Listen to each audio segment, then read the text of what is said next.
My name is Aliza Kim. I am no different from any of you, but many would say I've experienced some extraordinary things. In my life, I have studied at some of the worst schools and also the best schools in the world. Had the chance to travel to more than a dozen countries, worked in jobs as varied as you could imagine. From a waitress to a member of senior corporate management, an in-demand model to a military interpreter. So, I would say that I have had quite a life sprinkled with interesting pockets of struggle, adventure, hardship, and a bit of glamour.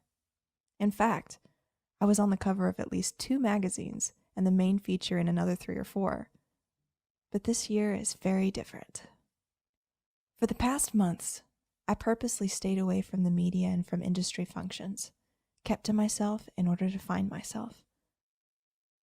Although much of my work is still in high rotation on TV, my name is fading from the magazines, from the media, and from invitation lists. This year, I am surrounded by friends instead of cameras.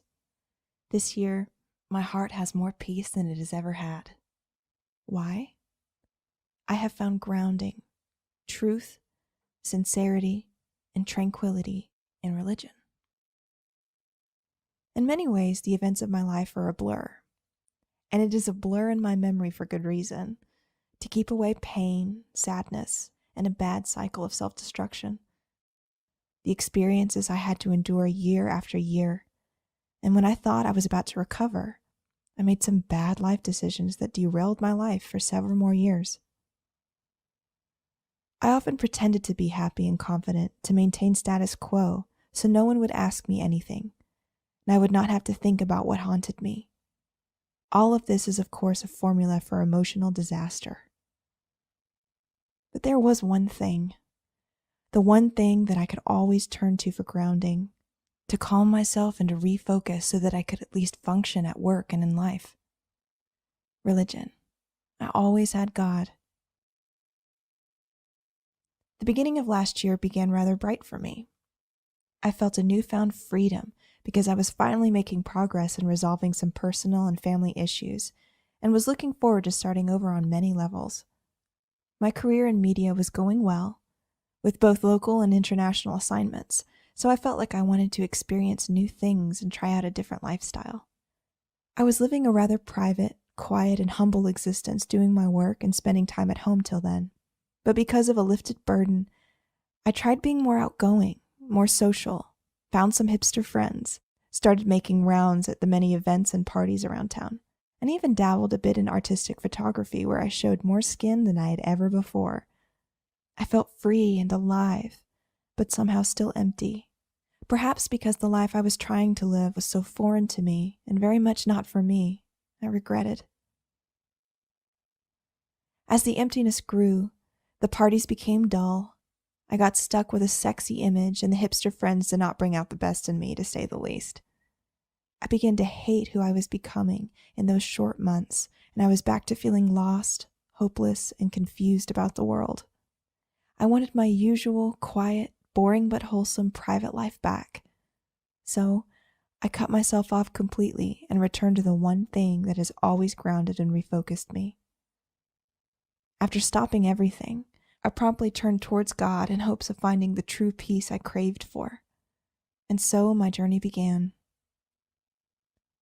This was not the first time I sought God's assistance to calm myself and refocus, but somehow I really wanted it to be the last time. The other times I would refocus just enough to survive my life, but this time I wanted God to be and remain the guide of my life. I wanted religion to be a lifestyle choice for me, not just an element of my life. As an undergraduate student, I studied at a Jesuit college where there were still brown-robed monks teaching and tending campus grounds. It was mandatory for students to take Christian theology classes as part of the curriculum. In one of those classes, the Jesuit who was lecturing taught something that I never forgot.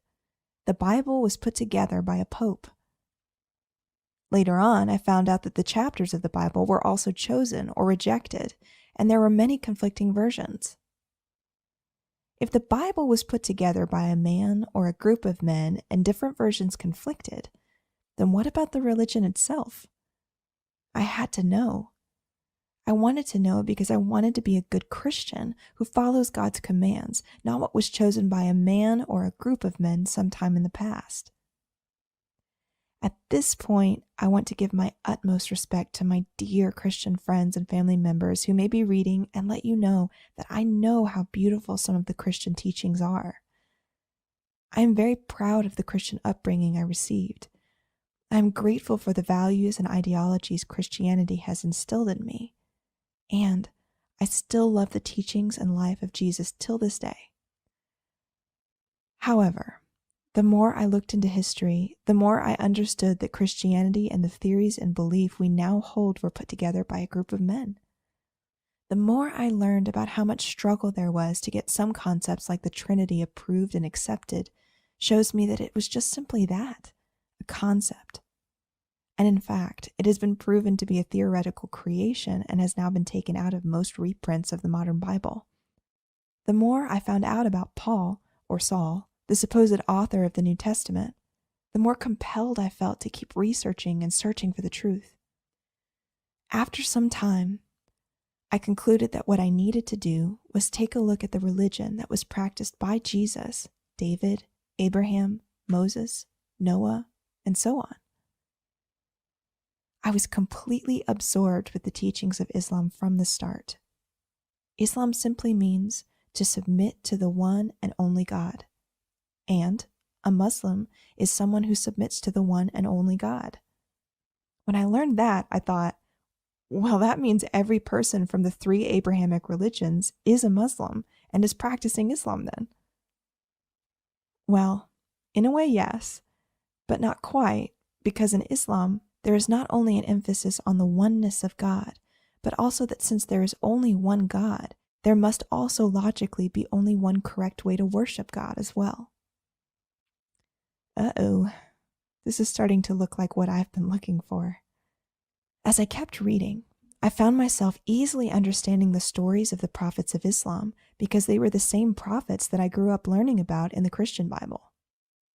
I found myself drawn to the way Islam structures religion into a lifestyle and not just an element of life, and I found myself readily accepting the way the Muslims worship God. I don't know how my story will be received, but I sincerely hope that we will continue to be a part of one another's lives. I hope that we continue sharing our views, sharing our experiences, and supporting one another in a positive way. I also hope to make new friends from everywhere, every culture, and every religion. I look forward to moving on from my past because what matters is what I do from now into the future. Yes, you will see me dressed differently, and I may also speak a little differently as well, but for the most part, I will just be an upgraded version of who I was. I want to be a better person, someone who is more kind, more giving, more thoughtful, more caring, more considerate, more respectful, more gentle, more calm, more understanding, and someone who is more conscious of improving herself day in and day out. I really have to thank my wonderful parents for the love, care, and understanding they have given me. Having their support and permission to choose what I believe is best for myself is a true blessing that I am forever grateful for. Lastly, I pray that all of you will also find peace, hope, and respect in your own lives.